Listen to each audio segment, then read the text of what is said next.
Welcome. This is the 7th show about age-friendly Brookline and focused on age-friendly features of Brookline. As you may recall, the Age-Friendly Cities Committee was created in 2012 by the Board of Selectmen when the World Health Organization and the United Nations named Brookline the first town and city in New England to be listed on their network of age-friendly cities. This show, we're continuing our exploration of the various departments in Brookline, and now we're headed towards the parks and open space. This is great because age-friendly Brookline concentrates on inclusion, on using the facilities of Brookline, and I can't think of better facilities than the parks. Our guest today is the Director of Parks and Open Space, Erin Galentine. And what's most interesting about parks is they focus themselves on the same things that age-friendly cities is focused on, inclusion. Erin oversees parks and playgrounds, the school grounds, cemeteries, commercial areas, public rights-of-way, and forestry. And basically, Erin's completely involved with everything we see outside that's public and what's on it. Erin has been involved with a lot of other activities, all related to parks and outside. She serves on the board of the Emerald Necklace Conservancy. She's an American Public Works Leadership Fellow. She's an advisor for the National Association for Olmstead Parks. You get the theme? And she's a member of the City Parks Alliance. In addition, she's a member of the National Park and Recreation Center and is concerned with parks in all aspects. For the last 16 years, Erin has been giving Brookline her time and effort and expanding and improving our park system. Welcome. The thing that struck me when we first set this program up was the fact that as I walked around the parks, I would notice multiple paths, I'd notice benches, I noticed things that struck us in the age-friendly activities as things we'd look at what you had and say, we need that elsewhere, or we need that in our facility, or whatever. What is it that Parks does as far as inclusion? What does it mean to you? So first of all, thank you so much for having me on your show. It's really a privilege to be here and talk about age-friendly communities. I have been working with the committee on age-friendly cities and have been really engaged in helping define what that means for the town of Brookline and what that means specifically in terms of parks and open space and how we contribute to that. Our mission is to provide a clean, green, safe, accessible network of both passive and active parks that preserve the historic integrity and cultural significance of the landscape. A Brookline button. That's right. And you know, we want our parks and open space to be available, inclusive, and welcoming for all ages, all abilities. And so that is really our mission.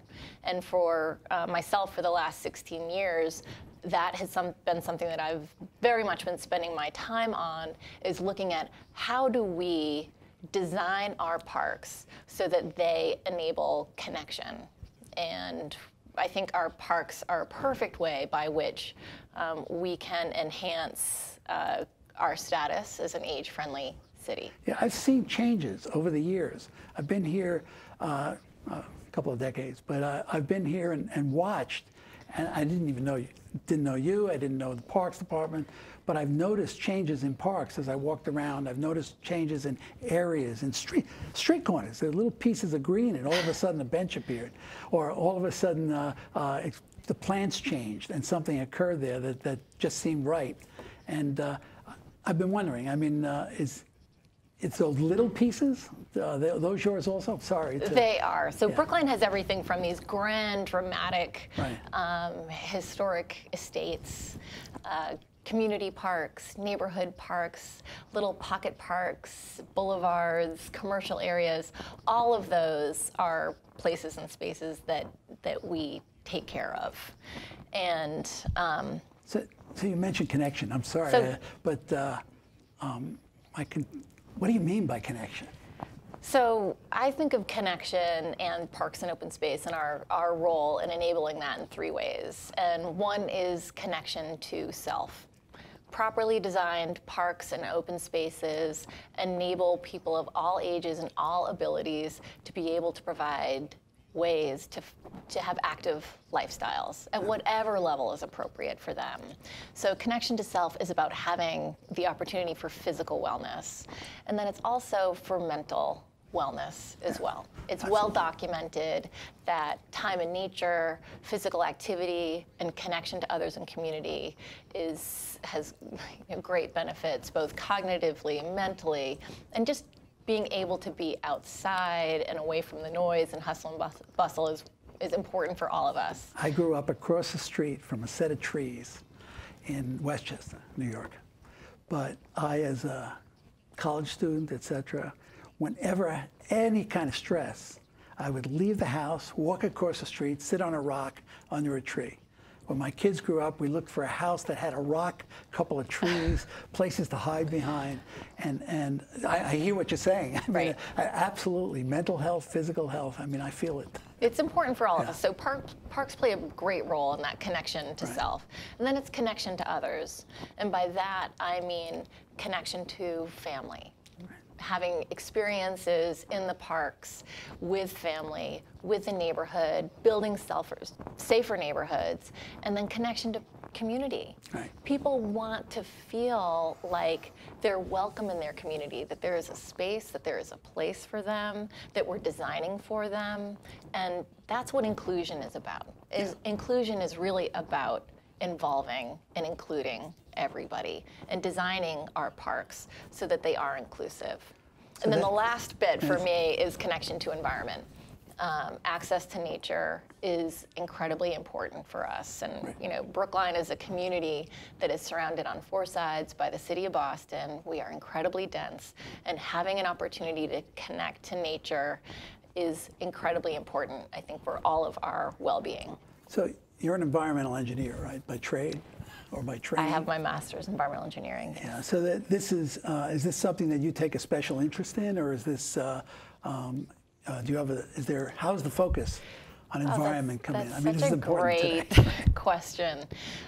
When I think back to even my memories that are most cherished growing up, most of them involve the outdoors. It involves time with family, time with friends. It's outdoors, it's in parks, it's on nature trails, and I really cherish those. And when I think back, those are some of my most prized memories.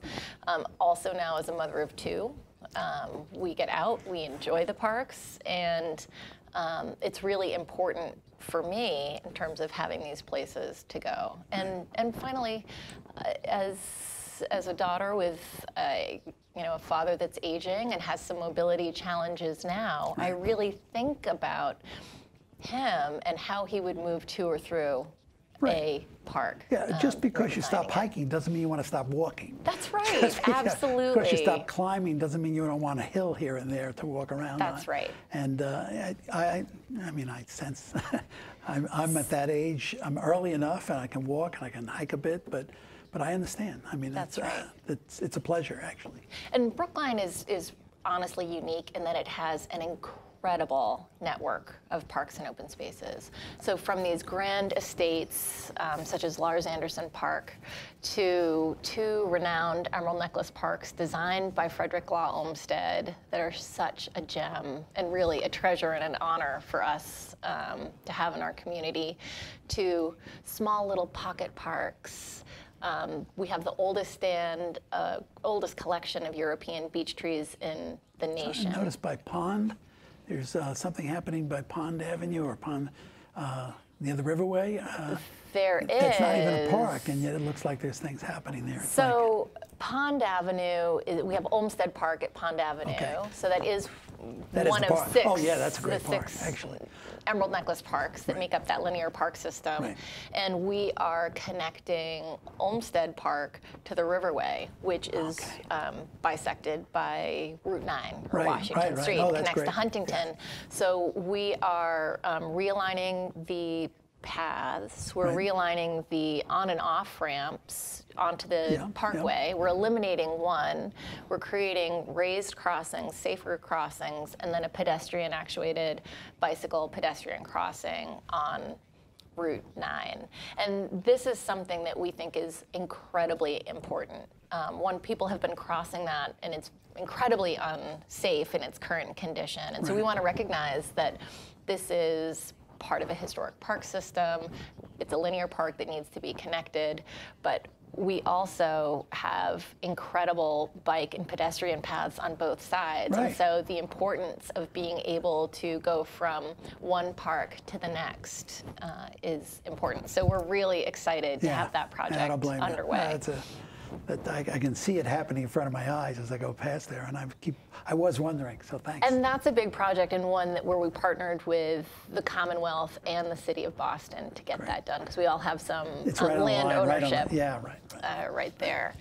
I mentioned small green open spaces as well as being a real gem. So I manage about 120 properties. So we have 620 acres of public parks and open space in our community, and made up of this diverse, array. And about 60 of those are small green open spaces. So everything as large as your boulevard on Beacon Street, which we take care of, to Pender Rotary or the Horace James Circles or the Babcock Triangles. So some of them are visual amenities, but others actually are to a scale that we design for people to either pass through or be Just able to to pass stop through, in. I walk there all the time, so that's Right. and I've noticed the changes changes over the years. So that's wonderful. Waldstein? Waldstein. So Because I walked there examples, before while Waldstein was locked and you couldn't get in because it was and then suddenly there was this park. Suddenly it was renovated. And I think Waldstein Playground is a really great example of us designing these multi-generational, multi-ability parks. Right. So before our renovation, Waldstein was really pretty much just for active recreation. All of the playground, the tennis, the hard courts were all on one side of the park. The field was on the other. There was stairs to get down into the park, and then a worn path where you could kind of go to whichever particular activity you were, was your destination. Right. And so what we did is we felt that accessibility was critical, but also opening it up so it felt more park-like. Right. So we have accessible entrances from Strathmore, from Dean Road, from Beacon Street. We now have a perimeter path, which is something we have been incorporating wherever we can in every renovation that we do, and it's been wildly successful. I believe it. Yeah, talk about all ages. That's like it's all ages, and you see it. kids on their scooters, older folks walking their dogs. It's enjoyable for everybody. But with Waldstein, we opened up this sort of central spine. So from one side, you can now see across to the whole park. We reoriented the ball field, so you get this greater sense of the slope going into the park. Right. So it has a greater expanse. We have cafe-style seating in the center, which is open and has really a nice, lot of bustling activity there. We have benches along the paths. We have picnic tables, and we have a comfort station there now, which a lot of people didn't even know existed before because of the design of the park. It was hidden. So that's very clear and accessible now. We made accessibility improvements to the comfort station itself. And we also have seating in both sun and shade, and this nice little quiet spot with seating. We have chairs, some occasional tables, a little carved bench, and it's under these beautiful oaks. And so there are many destinations within this park and ways to move to and through the park that now make this something I would say is truly for all ages and all abilities.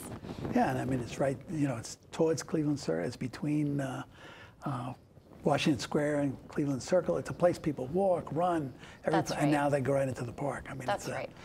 Yeah. When we talk about inclusion as well, I'm not thinking only about physical inclusion. I think that's right. We want people to be able to move through it and to the park itself, but also social inclusion.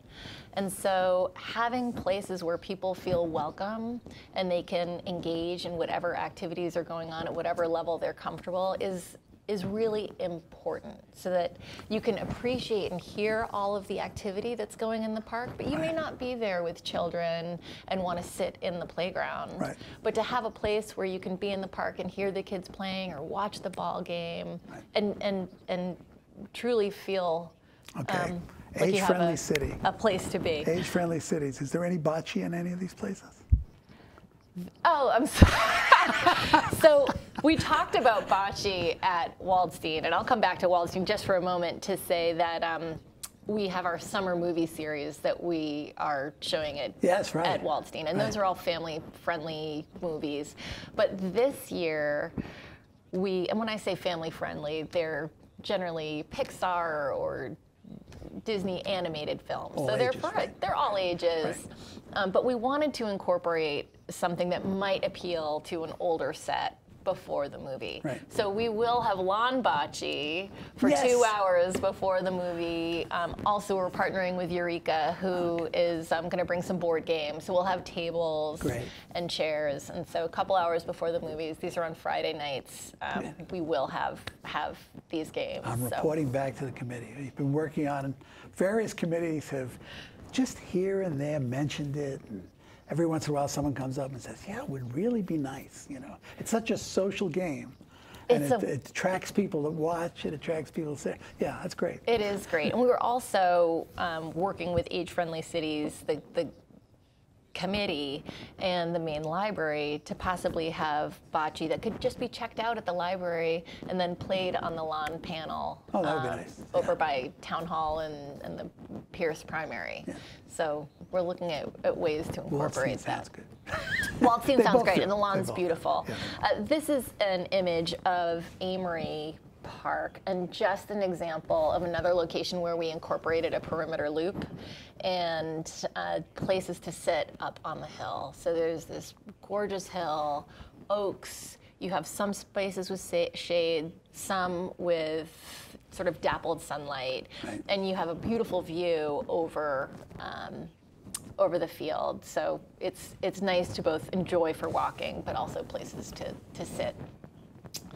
This is a plan that you see here of Pierce Playground. Okay. So Pierce is a school ground, and it's under construction right now. So we have the renovation is underway, and we will be completing that construction this calendar year. But school grounds are also an opportunity for us to really think about the community. And these places need to have multiple purposes. Not only are they school grounds during the day, but they are neighborhood parks after the school day and on the weekend. Absolutely. And we should be thinking of them that way, designing them that way. So this park formerly was not ADA compliant moving through the park. Now you can go from Harvard down to School Street with an accessible path. We also have a perimeter loop around the lower field that we've incorporated. And while we do have a lot of play in this park, and we need to accommodate a lot of kids during the school year, we have this open lawn panel with some significant trees in the oval that you see there, and some benches tucked away. So there are places to sit and kind of be out of the fray, read a book, meet a friend, and we think that not only just with the mobility, but we actually have some nice destinations within the park as well. Yep. Mine at Rose Garden, this is a lovely square in the Coolidge Corner area. We have a significant senior population here, and this park does a great job at combining both active play and also passive space. There's a very generous, wide path system that goes through the center of the park and then also around the perimeter. Right. We have a beautiful rose garden there, and the Friends of Mine at Rose Garden are always looking for volunteers and people to come and help. Right. And I encourage people, this is another way to be connected to community and participate, but join your local friends group and get involved. You meet great people, learn some new skills. So there are places to sit in shade, in sun, look over the lawn. We have some beautiful trees there as well, or in by the garden. Yeah. And the playground's just next door. So, you know, it's a wonderful park. And I think you see here where all ages kind of move back and forth through this park very comfortably. Okay. And I'll just pause on this one image of that's one great. of our favorite folks enjoying the roses. So Olmstead Park, I did mention, historic park with both separated walking path and cycling path, which is really nice, so that people can move at different speeds. Yeah, that's really good. And another thing with Olmstead Park that's wonderful is the access to water. So we have Leverett Pond. We also have Babbling Brook that leads down into Leverett Pond, and it's designed in such a way that you hear the water moving, and it's really refreshing, and connects up to Ward's Pond as well. So you can see That's what both. you think of when you think of Olmstead. It's like water and park. Exactly, Just water, greenery. Right. We have an incredible crew that takes care of this park and kind of a whole zone on this side of town, and they do such a wonderful job. And there's a lot of activity in this park and people that come for a whole host of reasons. But not only are they moving through it, but also sitting and meeting with friends. It's a wonderful destination. So you gave me a tour of a wonderful place. That what I used the word, I was saying the pearl of the park system. If you want to cover a couple of other things, but I wanted to make sure that we got and discussed Fisher Hill. We absolutely need to talk about Fisher Hill Reservoir Park, which I think is the best job we've done yet at combining kind of the best design elements about what makes a park a wonderful place and destination for our community. Let's say Fisher Hill Reservoir Park is really a legacy park for us. It is a 10-acre site, and I can actually move forward to that if you'd like. Yeah, let's do that. Yeah, we had a couple other spots, and maybe what I'll just do is point out before we get to that the nature sanctuaries that we have. Sure. Okay. So like Halls Pond Nature Sanctuary has a accessible walking path, and it's just access to nature. Our small green open spaces, Babcock Triangles, John and Green Street. Oh, John and Green. Tucked away so that you can grab a coffee in Coolidge Corner and then go and meet a friend, and it's really beautiful and special. And we want these places to feel special. Yeah. So that they're desirable locations. Well, and it's near the library, and it's right around the corner from the Coolidge Corner Library, which attracts so many people. And you even have a little green there by the library, isn't there? There's We do. We've done a lot of planting at the library and work with some volunteers there that do a great job. I love that branch. Yeah, it's terrific. And this is a picture of the main library. We worked with them to put accessible paths going from School Street up to Washington, some enhanced planting and seating, and we are building a accessible reading garden at the Putterham Library branch. Now, which is underway, which is wonderful. Frank Carroll calls that the town center, and I think that's helping make it a town center.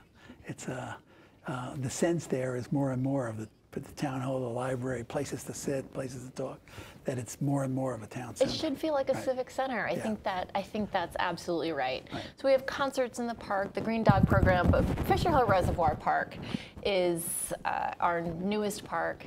It was a former reservoir operated by the Mass MWRA, and it came online in 1888 and was intended to serve the annexed communities that came into Boston and the higher elevation neighborhoods and for fire suppression needs.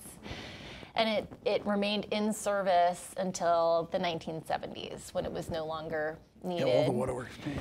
And remained, they locked the doors and it was surplus property until we acquired it.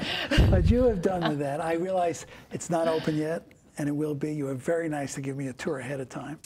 But I talk about people, there were multiple paths for people, some were hills, and the others went around and were flatter. You had art pieces in the middle, as far as I was concerned, there were art pieces in the middle that were pleasant to look at. You had sites to stand on that gave you, again, that sense, that feeling of connection to nature. So I'm going to, I don't want to spoil your, there's an opening, there's a grand opening. Right. Everybody's going to see it, but I just want to suggest that everybody go to that. When is the opening? The opening is on Friday, July 22nd. Excellent. We are having a community picnic and celebration starting at 6 o'clock. There'll be activities and music, food trucks. We want you to bring. By the way, it's got a great comfort station. Great comfort station, little seating area around it. I love it. And then we're gonna roll into a family movie. We have a big inflatable screen. We're showing Inside Out. So we do want people to bring their chairs or blankets. We have a big open field, which is in gorgeous condition. But and I will be there. You will be there. I suggest everybody come. It really is. Yeah. It is. I really do think that this park is a work of art. And we worked from one end all the way to the other. We have parking on site. We have many paths, almost a mile worth of paths. And it was an incredible feat in terms of the grading to make this fully accessible. So there's a woodland path, and we have planted over 1,500 trees on site, 4,000 shrubs, 6,500 sort of individual plants at the herbaceous layer, and many of different types of grasses that are appropriate to either the woodland or the berms inside the basin, the athletic field, a dry meadow, a wet meadow. We really looked at seasonal interest and how to have different destinations and experiences within this park. So we have an overlook. Did we miss anything? Because we're reaching the end. And a water feature and a formal promenade. Water feature, right? Oh, the water feature was fabulous. So I think that there's a lot of interpretation on site and play, and there's really something for everybody. Yeah. Let's not spoil it, but let everybody come there. I recommend everybody come. I mean, it should be a town celebration because the park deserves it. And this is a community park. Right. So that's it for today. I'd like to just remind everybody that the broadcast this week will be on Wednesday from now on at 7 o'clock rather than Thursday. And of course, it'll be shown again afterwards.